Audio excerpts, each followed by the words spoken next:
Hello friends, সবাই কেমন আছো? আশা করি সবাই ভালো আছো। আজকে দেখো আমি ছানা নিয়ে চলে এসেছি। আমাদের ফ্রিজে এক বাটি ছানা ছিল, অনেক দিন ধরে 3-4 দিন ধরে ছানা রয়েছে। আর আজকে আমি ছানা দিয়ে একটা সন্দেশ করব, ওই জন্য ছানা নিয়ে চলে এসেছি। আর একটুখানি দুধ কিনে নিয়ে এসেছি, তাতে ছানা দিয়ে দুধ দিয়ে আমি সন্দেশ করতে পারি বাড়িতে। তোমরা ভিডিওটা স্কিপ না করে দেখতে থাকো।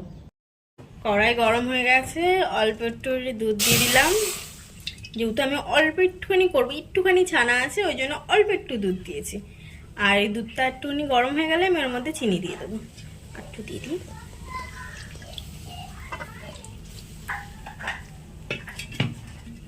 চিনি দিয়ে দিলাম, একটু বেশি করে দেবো চিনি, যেহেতু আমি সন্দেশ করছি।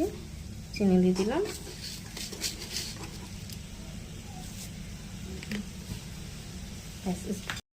এখন ফ্রিজে ছানাটা যেহেতু আমি রেখে দিয়েছিলাম, একটু শক্ত শক্ত হয়ে গেছিলো, ওই জন্য মিক্সচারে পেস্ট করে এরকমভাবে করে নিয়েছি পুরো, তাতে দানা দানা ভাবটা থাকবে না।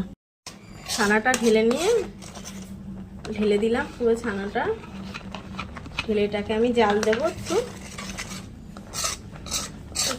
জাল দিয়ে গাঢ় করতে হবে।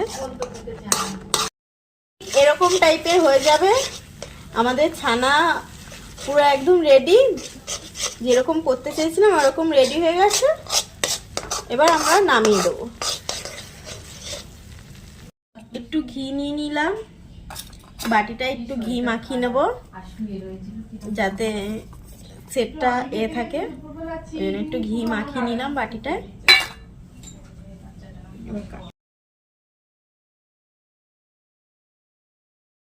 এবার সব একটু একটু করে ছানাগুলো সব দিয়ে দেবো।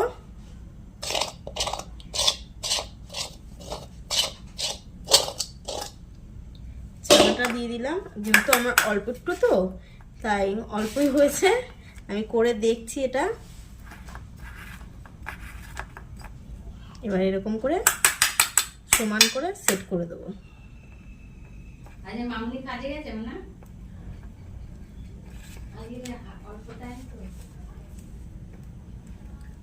এটা সমান করে দিলাম, যেহেতু অল্প বলে অল্পই হয়েছে।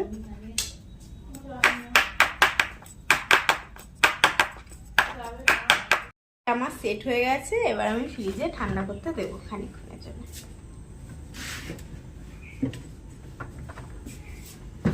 তো আজকের মতন tata, bye bye. Next video তোমাদের সাথে দেখা হচ্ছে। আর খেয়ে বলবো তোমাদের কেমন লেগেছে।